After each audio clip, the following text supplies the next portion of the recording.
Respetable licenciada y compañeros, tengan todos muy buenos días. En este momento les explicaré la encíclica Midbrennen Sorge. Esta encíclica fue publicada el 14 de marzo de 1937 por el Papa Pío XI.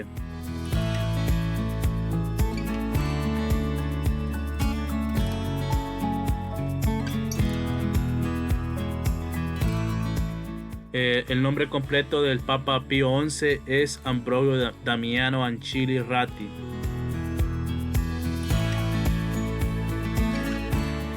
El título de la encíclica traducido al idioma español es Con ardiente preocupación. El contexto en el que surge esta encíclica, pues con la llegada de Adolf Hitler al poder, el gobierno de Alemania comenzó a implementar una serie de medidas que violentaban un concordate que se había firmado en 1933 por la Iglesia Católica y el Reino de Alemania. En el 1933 se dio este concordate entre la Santa Sede y el gobierno de Alemania. Este concordate consta de que el gobierno iba a permitir de que en Alemania se implementara enseñanzas católicas en los centros educativos y de igual manera la libertad religiosa. Entonces comenzó en 1933, después de haberse firmado este concordate, a gobernar Hitler en Alemania. Entonces comenzó una serie de medidas que violentaban ese mismo acuerdo.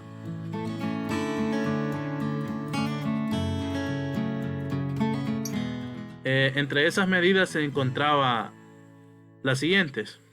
Comenzó una represión en las escuelas confesionales y el siguiente monopolio estatal de enseñanza orientado en el sentido racista. Como les decía, ¿verdad?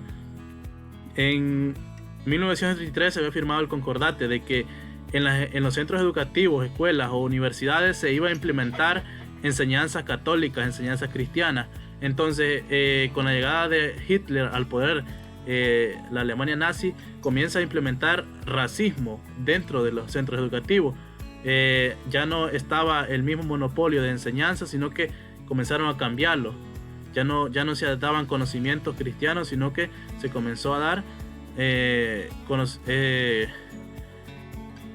se comenzó a meter en los jóvenes racismo, el control arbitral de la prensa católica y supresión tortuosa o encubierta de toda libertad de opinión y de réplica. Comenzó el gobierno de Alemania a tomar poder de la prensa católica, de la prensa cristiana, y comenzó a darse aquella confusión en las personas. No dejaban de que las personas opinaran, no dejaban libertad de religión, sino que ellos querían implementar su monopolio de enseñanza a la fuerza, sin que las personas pudieran dar su opinión. Comenzaron a atacar a sacerdotes y deportarlos de los campos de concentración.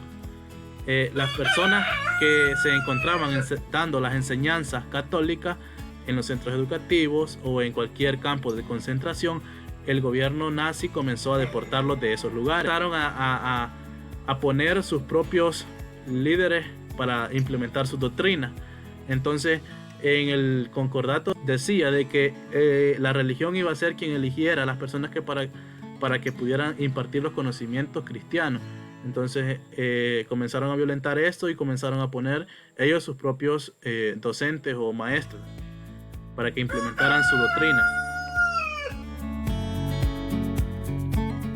El mensaje principal de la encíclica hace hincapié en la importancia de que los católicos alemanes tuvieran genuina fe en Dios, en Jesucristo, en la Iglesia y en el Papa. Esta encíclica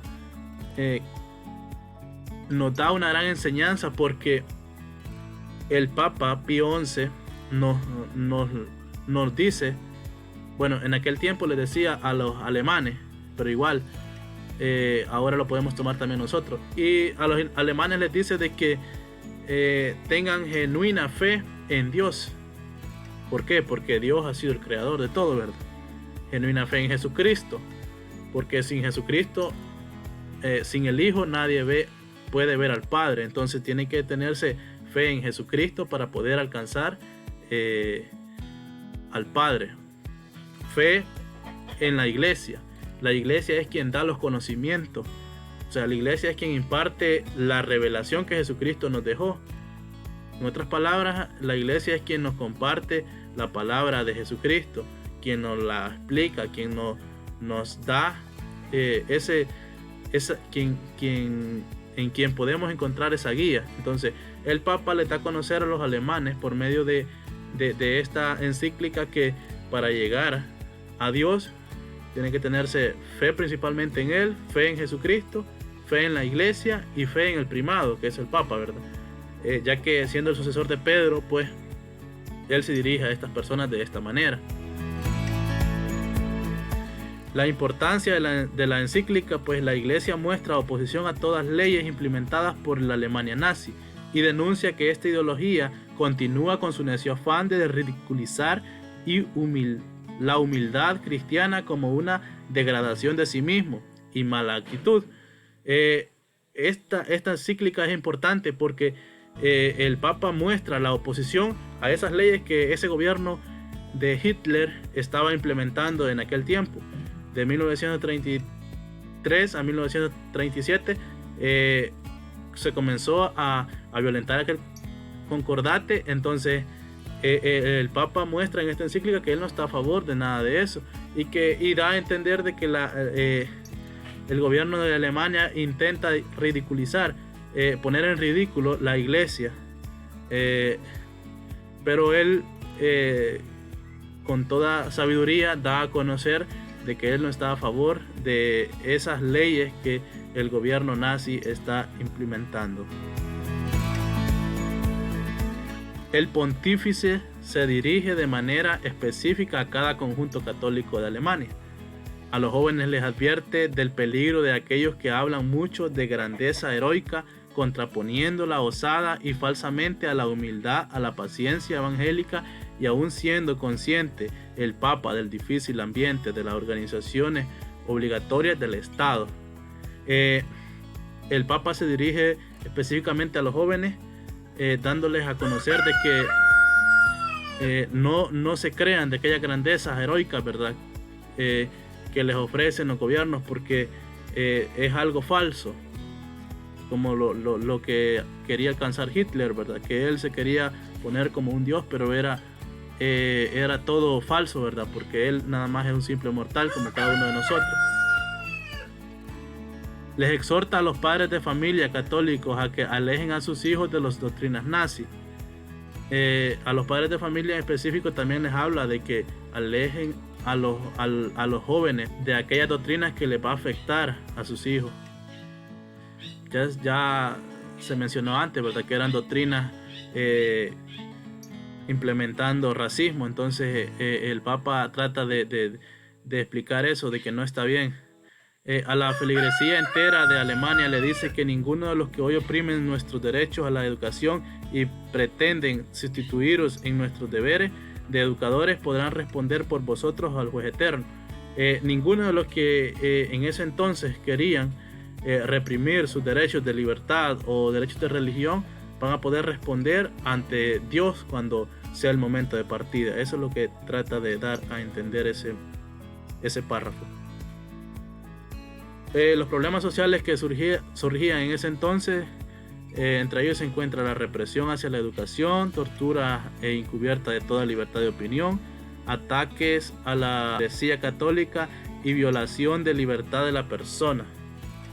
Esos eran unos problemas grandes, ¿verdad?